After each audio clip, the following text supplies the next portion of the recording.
I know it's just gonna be a whirlwind of pain.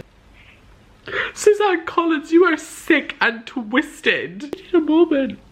I need a fucking moment. Oh my god. Well, hello people to the internet. My name is Kevin and welcome to Happy Sunrise on the Reaping release day. I'm so happy this book is finally out. I have been dying to read this. I've never been so excited for a book release in so long. I've literally rang my local bookshop that I'm going to. I just rang them. They only opened like 5 minutes ago. I was like, do you have it in stock? Because in Ireland there's a tendency, especially because yesterday was just St. Patrick's Day. It was a bank holiday in Ireland. There's a tendency that maybe the shipment of the books or certain bookshops didn't get their order of books in because of the bank holiday. So there's a chance they might not have gotten them. So I was like, I need to make sure my bookshop has it before I drive there. And she literally was like, we have got hundreds of them. We've literally had the phone going non-stop already since we opened, making sure we had it. So I'm going straight there, going to go get my copy, and then we're gonna read it. I am so excited, guys, like literally so excited. So come with me as we go by Sunrise on a Reaping. Okay, so I've kind of just gotten straight up, rang that woman, got straight dressed, and just got straight into the car to leave. Because I'm like, I need this book. I haven't even had breakfast, haven't done anything like that, so I'm going straight to get the book, coming straight home. Like literally today's goal is just to read Sunrise on a Reaping. Like, I cannot wait to read this book. I literally have not been excited like this for a book in so long. Oh my god, the minute I walk in the door, it's right there. Oh my god, it's not even that thick. Oh my god, I'm so happy right now. That was quite possibly the quickest I've ever bought a book in my life. I think I was in here for about 5 minutes, but it's secured. So I'm back home, I got the book, and it's time to start reading it. I'm so excited to read this. I am gonna do full spoiler filled for this video, so if you haven't read the book yet, don't watch this video because I'm going to be talking all spoilers in this, because I don't think I could read this and not share spoilers and reactions to everything I'm reading. So this is going to be spoiler filled. I noticed as well after I bought it that underneath the dust jacket, look at that. It's so pretty. Like, I'm obsessed. I'm just going to devour this. Like, I genuinely could see myself reading this probably all today, or today and tomorrow at least, because I'm not in work. I quit my job and I have a new job I'm starting next week. So I have nothing but time to read this and I'm so excited to read it. So I am only 11 pages into the book so far and I'm already loving it because there's so many Easter eggs and just like moments for all the fans, because Tam Amber has appeared in the book already. I don't think he's actually had screen time, but he's been mentioned. And if you don't know, from Ballads of Songbirds and Snakes, Tam Amber was in the Covey, like Lucy Gray Bard group that performs and sings and everything. So like Tam Amber to be mentioned, I'm just like, oh my god, exactly. And they're already mentioning the Covey because Haymitch's girlfriend Lenor is in the Covey. So like the Covey has still remained 40 years later. We also found out that Lenor's mother was a Baird, so obviously some relation to Lucy Gray. So that's really exciting. And then also Haymitch's best friend was mentioned, and his last name is Everdeen. I can't remember what his first name was. I think it was like something really weird, like a really weird name, because we all know the Hunger Games loves to have unusual names. His name was Burdock Everdeen. So I'm just like, I'm wondering like, oh my god, is that Katniss's dad? And was Katniss's dad and Haymitch like best friends? That would be tea. But then also it's really cute because Haymitch basically goes out into the woods and everything and works with a woman named Hattie and helps make like alcohol, I think. He says in the story like, oh, I'm not a drinker, but I'll definitely sell it on or use it for something, because she gives him some of the alcohol for his birthday. She's like, well, if you're old enough to make it, you're old enough to drink it. So, and he's like, yeah, I'm not gonna, like, I don't drink, but maybe I'll find something to use it or to sell it for. And like, that foreshadowing the fact that we all know how he ends up in the Hunger Games being a drunk because of everything that bad that happens to him. It's I just know I'm in for a whirlwind of emotions with this book. And then also Lenor, which is his girlfriend, she has just some stunning moments, like coming out with like this life-altering advice. So Haymitch and her are talking about like obviously the reaping today and like how there's gonna be 2 boys and 2 girls, like double the tributes this year, all that kind of stuff. He's just saying like, oh, it's going to be all right. And she says, you don't really believe that, do you? And he says, maybe not, but I try to, because the reaping's going to happen no matter what, I believe. Sure as the sun will rise tomorrow. right? That's what he says. And then she says, which I'm shook by and I think this is such a stunning quote. She says, Lenor Dove frowns. Well, there's no proof that will happen. You can't count on things happening tomorrow just because they happened in the past. It's faulty logic. You know what, Lenor? That is faulty logic. We really everyone in this world, we cannot expect something to happen again tomorrow just because it happened in the past. Like, it's honestly faulty logic. She has been so right. What a queen. Lenor Dove, we love you. But I'm pretty sure she dies. From what I remember from the original Hunger Games, when we hear bits of Haymitch's backstory, doesn't all of his family get killed when he comes back from, like, his Victory Village tour or something? Like, I'm not ready. I'm not ready for that to happen.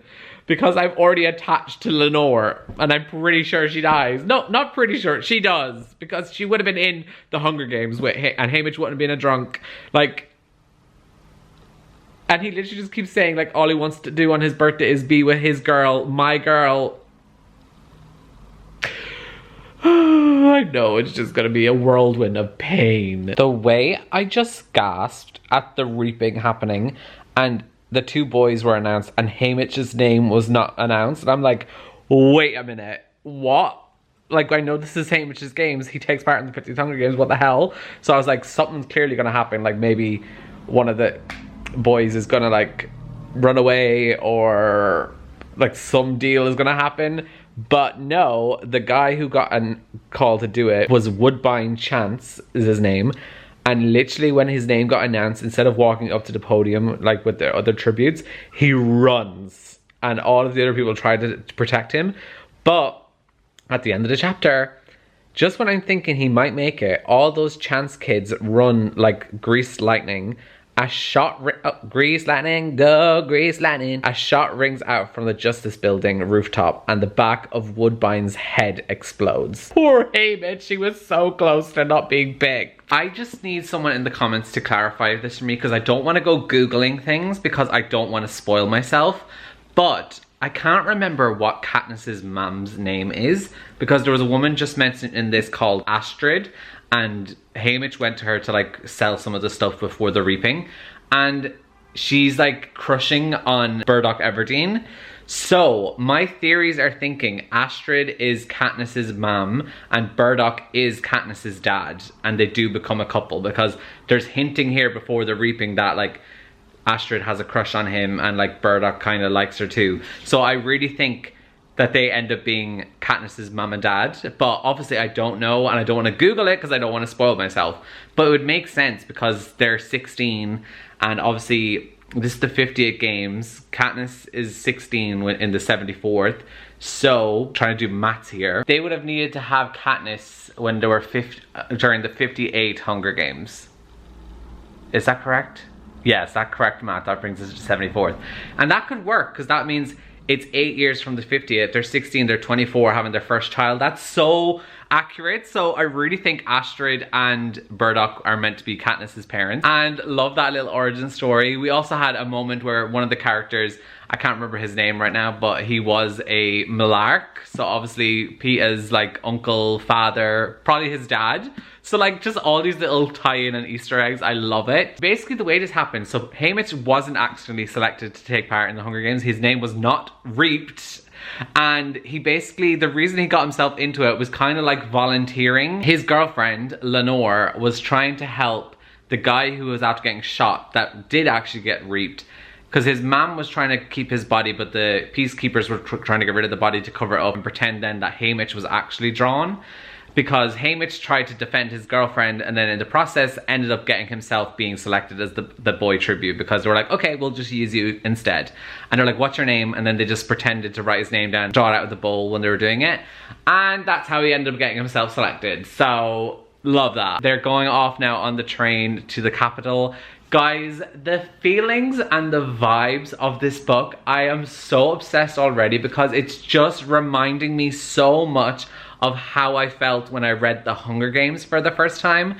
Like, I enjoyed The Ballad of Songbirds and Snakes. I have done a video on that, a reading vlog. If you haven't seen it, I'll link it down below. I didn't love that book. I think I gave it 3 out of 5 stars.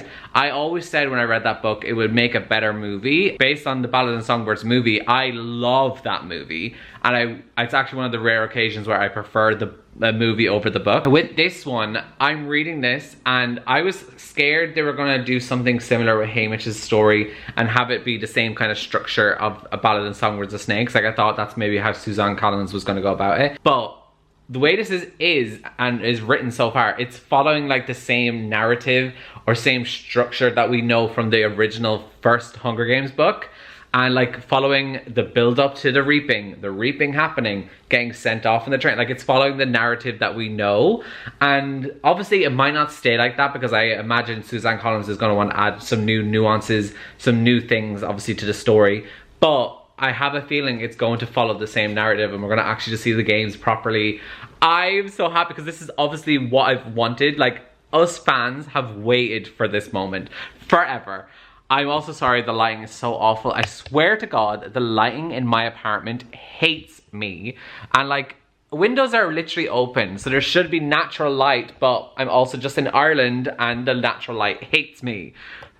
I guess there's no sun rising on my reaping. Also, another random thing that I forgot to update in the vlog. This symbol that's on the cover ended up being a little gift, kind of like a Mockingjay pin, but obviously it's not a pin. It's something to help light a fire. Like, it's like a little flint thing. Lenor gave it to Haymitch for his birthday present, and basically he has it like now on his necklace, so I'm assuming he's gonna be using this in the games to help light fires. But I just thought it was really cute because I was like, what is the purpose of this symbol? But obviously now we just found out. Okay, bestie, so I've just come to the bedroom to vlog really quickly because Gabriel is now home from work and he's also reading the book, but I'm further ahead than him, so obviously I don't want him to know spoilers. I don't want to spoil it for him. So I've just come in here to do a little vlog update. I'm up to chapter 7. I'm on page 90 and I'm so in love with this book. I'm loving it so much.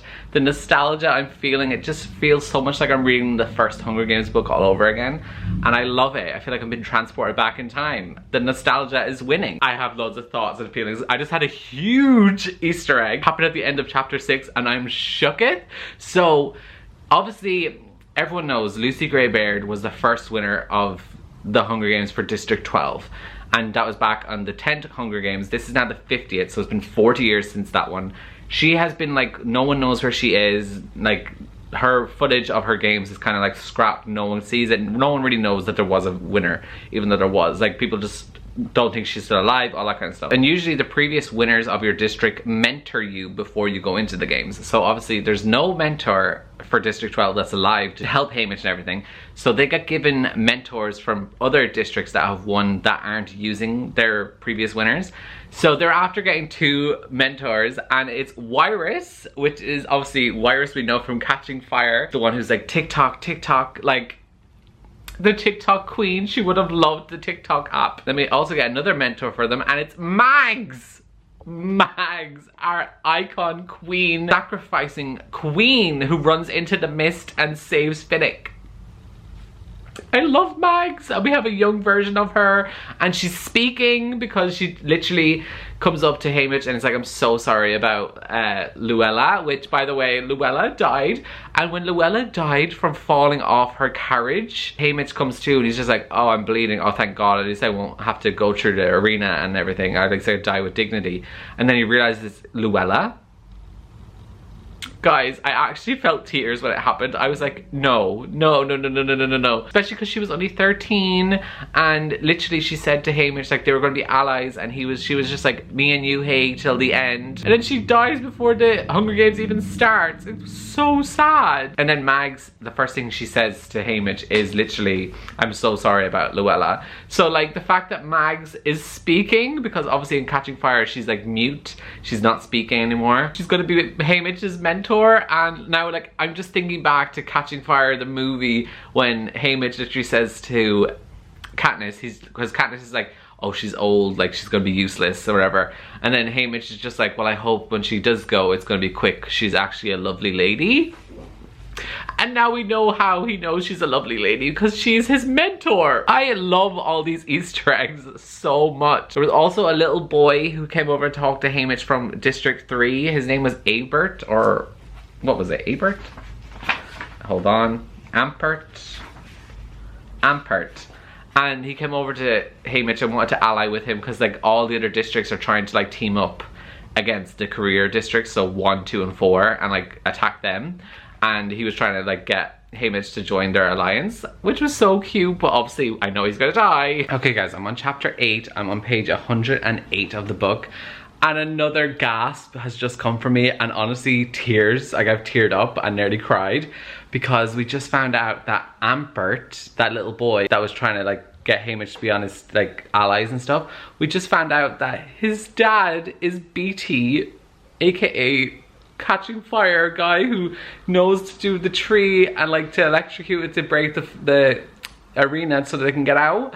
And then BT is in this as well because obviously he's a mentor because he's won the Hunger Games and he's mentoring his own son. Sorry, that's actually so sad. Because obviously we know what's gonna happen because we know Haymitch is the only winner. So he's mentoring his son in the Hunger Games knowing he's gonna... like talking about it is bringing back the tears. Anyways, I'm gonna keep reading, but like the gasp, all of these Easter eggs and people popping up, I'm losing my mind. Guys, I'm about to read chapter 9, but chapter 8 just ended with Haymitch being dropped off outside President Snow's house and he's about to get like told off or something bad's about to happen because of what he did with Luella's body underneath President Snow as like an act of defiance. Literally at the end of the chapter goes, Plutarch doesn't need to explain further. This is where I pay for my painting by poster. I'm scared. I'm terrified. I'm terrified. Like, is this where Lenor is going to die? Like, has he had kidnapped Lenor and has her in the capital? And like, she's going to replace Luella in the games. I feel sick. Like, why am I having all of these emotions, gasping, tearing up this early into the book? Like, I still have so much to go. Okay, so I've just finished part 1 and finished chapter 9. And he's talking with President Snow being like, yeah, no more outbursts, no more trying to define me because I can do this. I can make sure you have like a really long, painful death that your family all has to watch, or I can make it quick and easy. So what do you want to do, Haymitch? And then he goes, I also have a birthday present for you. Like, I hope you give her the same respect. Oh, I want you to treat it with gratitude like it deserves. And then standing in the doorway is Luella McCoy, because he just said that he's programmed like these new mutts to look like something. We have some beauties this year, programmable to serve individual tributes and far scarier than the weasels. Are they after making like a bot or something of Luella? Like a fake person, but she looks like Luella? I am gagged right now. When I just read that and it said standing in the doorway is Luella McCoy, my mouth dropped. I'm on FaceTime with my cousin Denise. She's also reading it and she saw me reacting. She was like, Kevin, no, what's coming, what's coming? I was like, oh, I obviously can't tell you, spoilers. But I am genuinely shook right now. This book, so many chapters so far, I've had moments where I'm like, like with the cameos like of Mags and all those. And now this as well, like Luella's actually not dead. So I'm gonna have to witness her die a second time. Suzanne Collins, you are sick and twisted. So I just finished chapter 12 and basically Luella, we all know, is like not really Luella, it's Lulu. I have a theory that Lulu or Luella, this other person, is actually Lenor and she doesn't realize, like, because she's so brainwashed and like all these different things. That's gonna be such tea if that's true. That's what my theory is. Anyways, so that's my theory. But basically, Haymitch done like his training score that they do in the Hunger Games there to get their ranking number, and he scored a 1 because he was just pissed at the game makers and they rated him a 1. So he's probably not gonna get sponsors. The tributes, basically so many of the different districts are all bounding together. They're called the newcomers and they're gonna like attack the careers when they're in the games. Ampart, I'm gonna cry when he dies, like that little 12-year-old boy. It's gonna be Rue all over again. Anyways, besides the point. But at the end of chapter 12, basically they're about to go do their interviews and their stylist has gone AWire being sick and everything. And then one of the girls who is like their people that make over them and stuff is like, oh, maybe I'll call my sister. She might be able to help. She might be able to get us costumes. And then at the end of the chapter, her sister comes in and she's like, oh my god. Then basically to start at chapter 13, because I was like, oh my god, is her sister who I think it is? And literally it says, Effie. It's Effie, oh my god. I'm dying. I love all these cameos. Okay guys, so I got up to chapter 16, page 218. I'm over halfway through the book and the games have begun. Haymitch is in the games and it's a very stunning meadow vibe of the arena, and 20 tributes have died in the initial, but 18 died in the initial bloodbath and then 2 more died like a little while later, so 20 in the first day, which is basically, in a normal Hunger Games there would only be 4 left, but because there's double the tributes there's still 28 left. But like literally nearly the whole amount of a normal Hunger Games died in the first day. That's insane. So basically Plutarch ended up like making Haymitch be able to talk to Lenor one last time before he went into the games, which is really cute. And it turns out Plutarch is working with Beatty and Haymitch because they have this plan to like blow up the arena or try drown the arena. I don't think that's obviously gonna happen, but that's his plan. Where I am, Haymitch has broke away from everyone. He's gone solo. He's not staying in the groups because they were originally planning to be, all these different districts were grouping up to attack the career districts 1, 2, and 4. But he ended up not doing that because he scored a 1 in the training. He was like, you know what, I'm gonna cause you issues because everyone's gonna try hunt me down because I'm an easy target. So he's gone rogue and by himself. And so he went running off. He has a bag with water and stuff. He has a spear and some other stuff. But where he went to, he just started drinking water out of a stream. And he's laying down like after drinking, and then a little bunny rabbit comes over and drinks from the stream too, and then the bunny rabbit starts coughing and dies. So the stream is poisoned and he's just after drinking it. Anyways, so I'm gonna go to bed now because I'm really tired and it's literally after midnight now. Bessie's, it's the next morning and I'm reading again. The minute I woke up I was like, where is my book? I need to read right now. So I'm up to page 7, not page 17, chapter 17, page 232. I nearly just cried again. Oh my god, I'm actually tearing up. Why has Suzanne Collins made me live through Luella or Lulu's death not once in this book, but twice? She's just died again. What is the need? What is this pain? What is this? Why is she doing this? So we found out all the 20 people that died. We found out who loads of them were, and one of them was Wyatt, so one of the other District 12 boys, the guy who liked to do all the figuring out the odds and everything, so RIP him. I didn't really like him that much. I did start to like him a little bit, but Maisley is definitely the other one from District 12 that I like. Maisley and Ampert are the 2 characters that when they die, I just hope it's a moment where their face just flashes up on top of the arena and you find out that they died. I don't actually want to be told or witness their death. I do not want a Rue moment.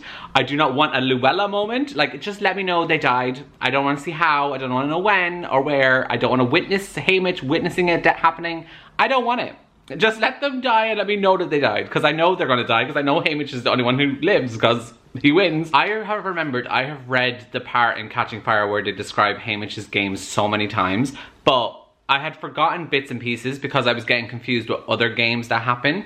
So now that I'm reading it, I'm like, oh yes, I'm remembering. So I remember now again that everything in this arena is poisonous. Like literally all of the food, the water, everything is poisonous. The flowers are poisonous. Like everything is poisonous in the arena apart from the stuff that's in the meadow where the cornucopia was.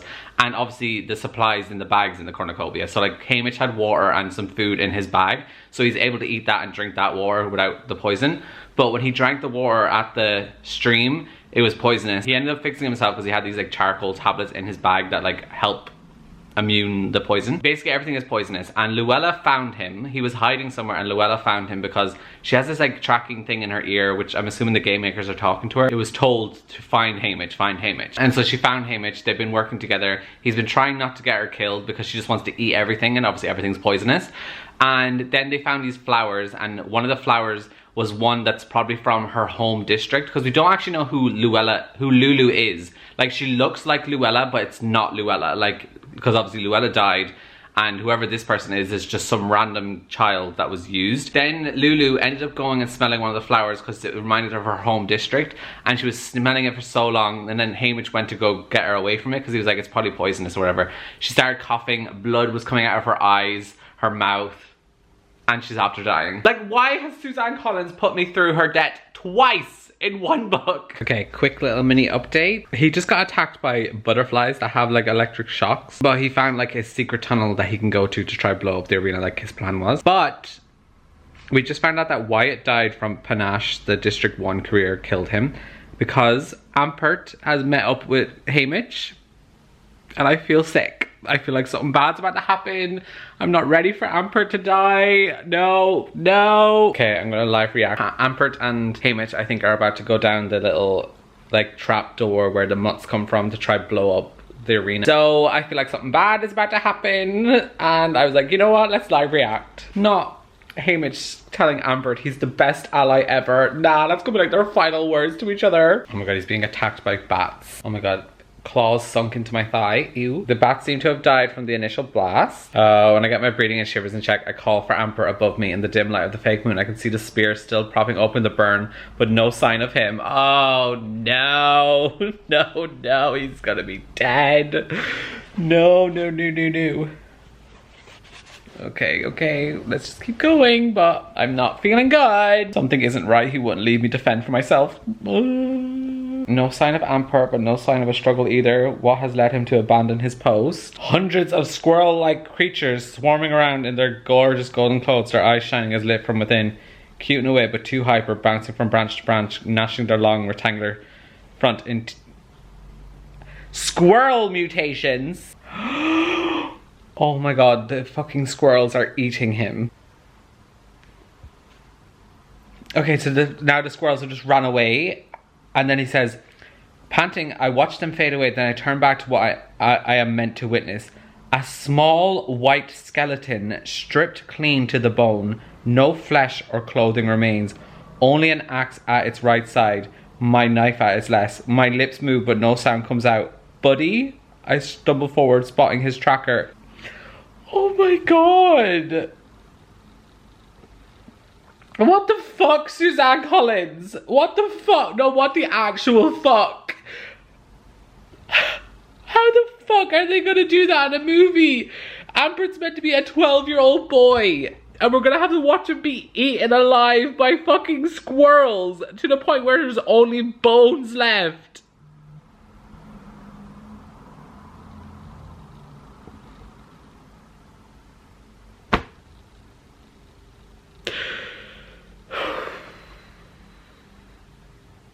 Moment. I need a fucking moment. Oh my god. I've literally had to take time to stop reading. I filmed a TikTok and I'm still haven't continued reading. What do you mean he was eaten alive by squirrels and all that's left is bones?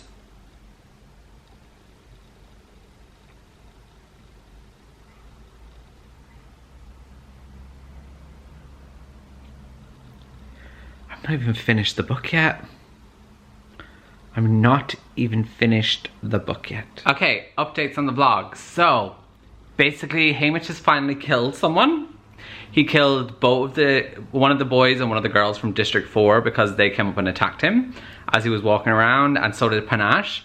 And Panache was about to kill him when Maisley shoots a dart at him into his neck with poisonous stuff and kills him. So Maisley, the queen that she is, pops up. And now basically Haymitch and Maisley are together. We've also found out there's only 10 tributes left. Everyone else has died. And we found out that Wyatt also died protecting Lulu as well. Makes me sad. Where we are right now, Haymitch and Maisley are walking around. Obviously, he wants to go destroy this generator that he believes is to the north of the arena. And he's bringing Maisley with him, but she doesn't know what he's up to. Where they are, they're in this like hedge that's kind of like a maze. And he believes that if you go through this, it's going to bring them to where he needs to go. And they're going through that and they go and like attack the hedge to like cut it down. And all of these red berries that were on the hedge jump onto their arms. They are ladybirds, and then the ladybirds basically, right? This is what happens. Why is it up with this book and all these mutts? So it says, I lift my hand to examine one. It's a ladybug, all right, or pretty near. All up and down my arms, the creatures latch onto the flesh. Within seconds, they inflate to the size of acorns and begin exploding, splattering my face with my blood. I actually don't think I'm ever going to look at a ladybird ever the same again. And I swear to God, if Maisley's about to die being eaten by ladybugs, when we just had Ampert being eaten by freaking squirrels. I'm never gonna go into the woods again. Squirrels and ladybugs, suddenly my biggest fears. So they've survived the like ladybugs thing and got them all off them. But now they're going back to the cornucopia because that's what initially Maisley wanted to do. And Haymitch was like, no, I wanna go this way. So they tried his idea, but now they're trying her idea. And as we're going, they heard a guy scream and they know all of the career boys are dead. So it has to be one of the newcomers, like someone that they had an alliance with. So it's either Hull or Buck. I don't really know their names, don't know what districts they're from, but I just know obviously they're boys and the newcomers. So they're going off to find them. But I just noticed a little Easter egg, and it's basically, Haymitch says, I ditch my pack in a patch of Katniss and we take off towards the disturbance. I love what you did there, Suzanne Collins. We love that. A porcupine. A frickin' porcupine. The size of a bear. What? What is Suzanne Collins doing? Like, I'm not mad about it because I'm living. Like, this book is insane. But like, what is up with all these mutations? We've had butterflies that are Pikachu, basically. We have freaking squirrels that will eat you alive. We have ladybugs that are working as leeches, and now we have a porcupine with the size of a bear shooting its needles and killing tributes. There's only 5 tributes left. A girl from District 1, a girl from District 4, Welly from District 6, and then Maisley and Haymitch from District 12. 5 left. It's almost over, but like, this games is insane. I cannot wait to see this as a movie. This is like, I honestly can't see how this will get like bad, but literally this is 5 stars material. This is my favorite in the Hunger Games series so far, unless the ending is awful, but I'm obsessed. Oh my god, the marks from my glasses. I am on chapter 24, page 315. I only have this much left. Maisley has died. They went back to the hedge, got to the end of it, and it was just a cliff. And then she was like, I'm just gonna walk back and get our food. Then he hears a scream and she's been attacked by geese. I swear, the mutts in this book, we're getting literally every animal under the sun at this point. Like, now I'm terrified of ducks and geese. Because she gets eaten by geese, like attacked by them. And it's a really sad death as well. And the emotions are all over the place. Now there's 3 left. Silka, Haymitch, and Welly. District 1, District 12, District 6 or 7. And Welly is like really cute as well. Like the way she was described earlier in the book in training, like when she didn't have food because the careers had like thrown away her food, and then Haymitch came over and gave her his lunchbox of food because Luella wasn't there to have it. She like was really nice to Haymitch. Like, I just feel like she's next to die and I'm gonna be really sad. And I feel like it's gonna be Haymitch and Silka left to the end, or maybe it's Haymitch and Welly that's left at the end. But regardless, I'm getting towards the end and I'm sad because just why couldn't these characters just die off the page so I don't have to witness it and be sad about it? But I guess that doesn't make for a fun book if you don't have your reader crying. So Welly just died and she literally got beheaded by Silka. So now it's just Haymitch versus Silka. But Welly being beheaded and her literally saying to Haymitch, don't leave me behind, don't leave me behind. Like, don't leave me. And he leaves her and then she gets killed. Besties, I am almost finished. I'm on, also kind of disgusting of me, I have not been using a bookmark this entire time I've been reading this. Who am I? Like, honestly, who am I? I'm up to page 347. I have that much left. I'm on chapter 26. Haymitch has won the Hunger Games. And the way it, like, the finale happened, like I said, obviously Welly got beheaded, but then when it was Silka and him as the final 2, we know how this ended. We've seen this in Catching Fire, where like she throws the axe at him, it bounces off the arena, comes back and kills her.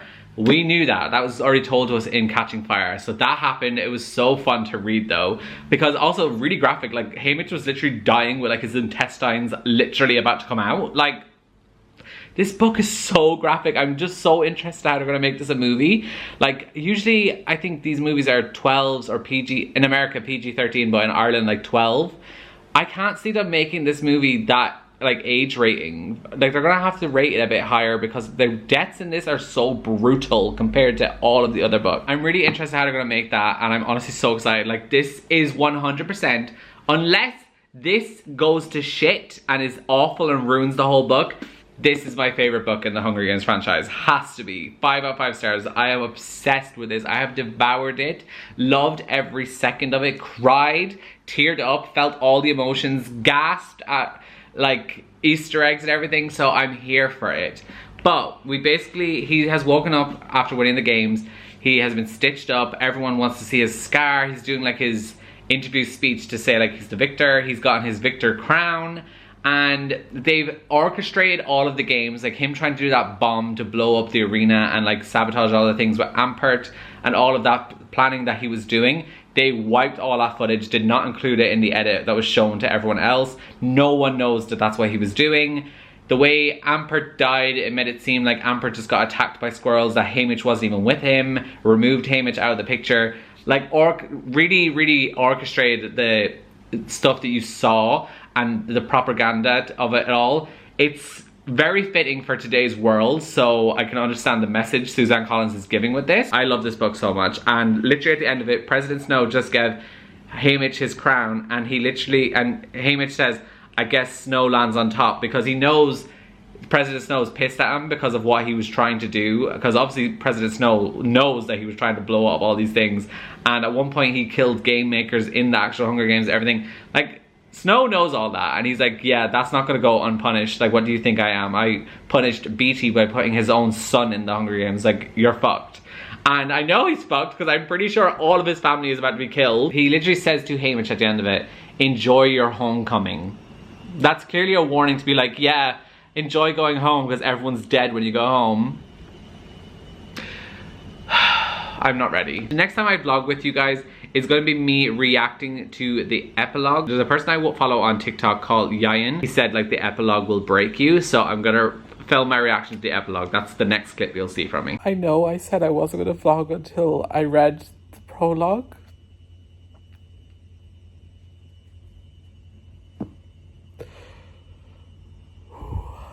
I'm a mess, oh my god.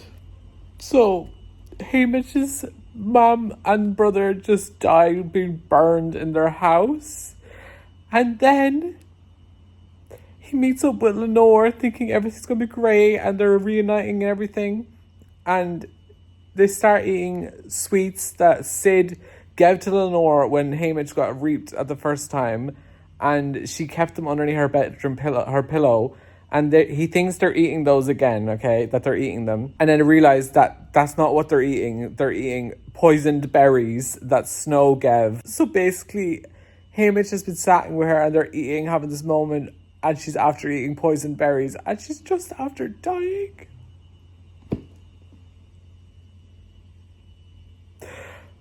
I can't. What the fuck?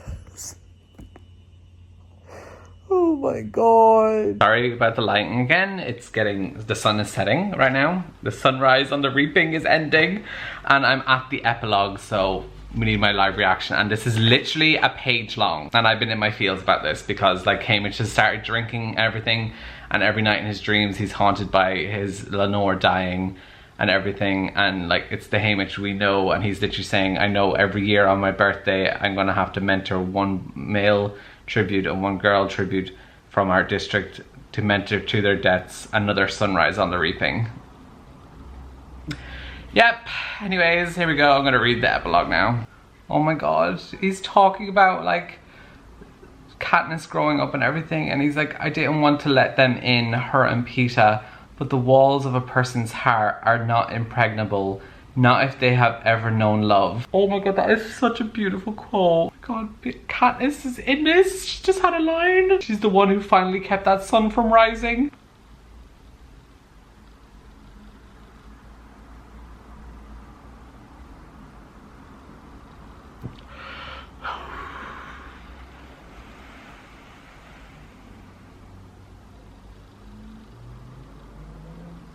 candid moment. Okay guys, so it is the next day and I have finished the book. I had to take a moment after the epilogue because I was so emotional. The fact that Katniss gives him goose eggs so that he can raise his own geese after everything, because obviously Lenor had her own geese. It ended me, okay? It ended me. The fact Katniss has a line, so maybe like in the movie Jennifer Lawrence is gonna have a cameo, like Jennifer Lawrence's Katniss Everdeen again. Oh my god, I would freak out. Then just like the way they both, it ends with them both saying, like him saying that I don't know how much longer I have left because my liver is starting to fail kind of thing. Basically implying like he's gonna die soon from liver failure, and then like the end being saying like that he's gonna meet Lenore again and they're gonna say I love you all fire.